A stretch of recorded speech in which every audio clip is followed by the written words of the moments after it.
man is the North racist. Man is the North racist, and man, do they love to bring up how much they think the South is racist. It's crazy. I just had to sit there and just shake my head and grin and bear it, you know, because in the South, it's like, yeah, there's race. Everyone's racist. Everyone in the world's racist. I mean, go ask a China person what they think about a Japan person, you know. People are racist. But it's like, where's your heart? Are you like racist in your mind, but your heart's like loving and cool and chill? Or like, is your heart hateful and your mind is racist? You know what I mean? In the South, it's like, yeah, people in their minds are racist, but like their hearts aren't.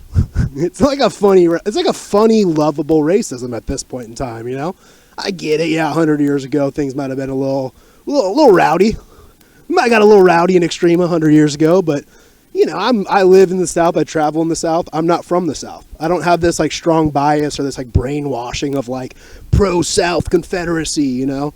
If anything, it was the opposite. I grew up my whole life brainwashed to think like the Confederates were evil and the South is just dumb, stupid, hillbilly, racist, you know, mean people, stupid people. And I moved here and I'm like, yeah, that couldn't be more opposite than the truth. People here are so much more nicer in general. I mean, it's still people. We're still living in a sin-sick world. They're still bad people, right? There's still sin. There's still error. But in general, compared to the North where I'm from, boy, are people like not actually racist. And we're going to get into that. I'll stop this is my mini rant to just set this up. Because in Milwaukee, I didn't know what was going on. I've never been in Milwaukee before. I just go on Google Maps and I click like Walmart. And I just like pick the closest Walmart. And I go to like get like deodorant or something. You know what I mean? I don't really care. I just go to like the closest Walmart. Oh, this is like 5 minutes away. And I pulled up, and man, was it another world, almost. Boy, I was the only white guy in the whole Walmart. There was basically a SWAT team parked outside. I mean, there was 2 cop cars with 2 cops, like, fully decked out. And I know what you're thinking. I'm not saying they had like a couple security guards that are like those gung-ho, I used to be in the military, I want to like LARP around like I'm a big bad strong boy, and they're just security guards that wear like the vests to like look big and intimidating. I'm talking about literally police officers from the city with actual real like military SWAT gear basically on, just playing defense at the front door of this Walmart. Boy, oh boy, was it an experience. To check out at the Walmart, you had to download an app and prepay, you know, because so many things got stolen that they don't even trust you to like check out. You have to prepay your checkout at a Walmart. It was wild. And I'm in line, and again, I'm like one of the very few white people in this whole Walmart, and I'm just me. I'm keeping it real. I'm making friends as I'm talking. I'm making jokes in the aisles with people, you know. And I get to the checkout line, and there's this guy here. I wish I knew his name because I want to shout you out. But this dude, he was like, you know, tall, black, strong, kind of dressed, you know, like he, you know. I don't want to say the word thug. That's harsh, but you know what I mean. Like intimidating looking, rapper kind of appearance, maybe big, strong, stoic. Like he's not really speaking to the people in line in front of him. And I get up there, my goofy stuff. I'm like, hey, man, how's it going? I start asking him questions about Milwaukee. He starts like we start like laughing and joking and kind of like making like almost like little meme jokes, you know.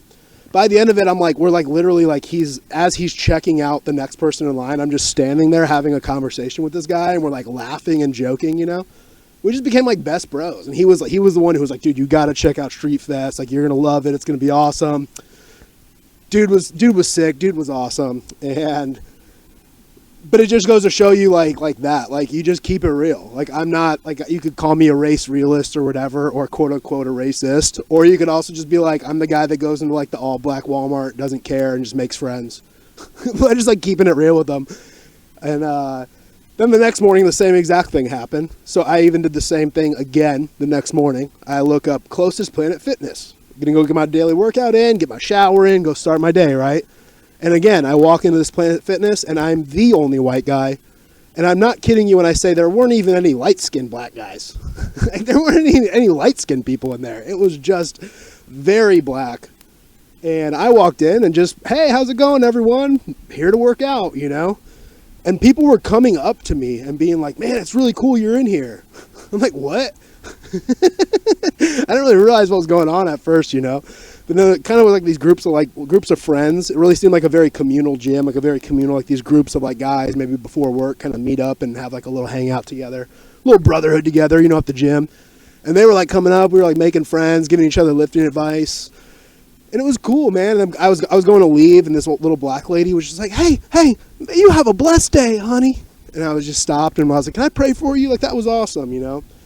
But look at that. You don't have to be like you can call me racist because I'm like, I noticed that like the gym is a black gym in a black neighborhood. I'm like, man, I kind of don't belong here, right? But then I also do. Who cares? You walk in, you use the gym, you're nice to people, and you keep it real with them, and then you get nothing but kindness and respect back, you know? It was awesome. It was a powerful, good, cool moment. And and we'll hold back. We'll put a pin in that thought. Put a pin in that controversial rant, and we'll get into the race stuff in a second. Because first, I want to get into and just get it over with all the other controversial stuff I'm about to talk about, which is the ladies.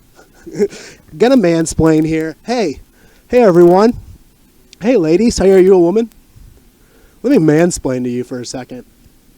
Can you please stop dressing naked in public? Can you please, like when you walk into a Starbucks, can you just like not be naked? Can you not be in like a thong bikini when you walk into a Starbucks? Please? Thank you.